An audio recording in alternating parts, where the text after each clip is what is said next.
Hi guys, so ito nga guys no, magpapa-color and Brazilian po si Madam. So ayan nga guys, makikita nyo talaga ang buhok ni Madam ay dry na at saka ang dami na ding split end. So ito nga guys, ang gagawin ko ay i-routing ko muna siya para mag-ano ang color, mas light kasi ang sa baba guys kumpara dito sa root. So eto na nga, ang i-color ko sa kanya ay ash blonde. So, ayan na guys, tapos ko na siyang nakulayan guys. Then, in-applyan ko naman siya ng Brazilian.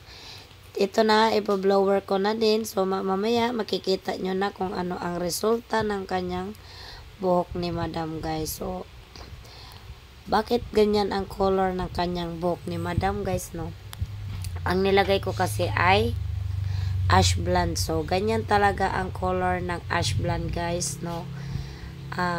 Hindi talaga siya para siyang naka-highlights lang guys. So, tignan nyo po yung kanyang buhok ni Madam ay kanina sobrang daming split ends at saka sobrang dry din talaga. So, baka magtaka kayo guys kung bakit hindi siya magkasing ang color ni Madam magpantay. So ganyan talaga kapag ang color ay ash blonde, hindi masyadong pantay sa roots at saka dito sa ibaba guys. So ganyan lang talaga ang color kapag ash blonde ang kinukulay natin, lalong lalo na guys kung ang sa baba ay masyadong light na talaga, tapos ang roots kasi nakatatlong apply na din talaga ako dyan, pero ganyan lang talaga ang color ng buhok ni Madam.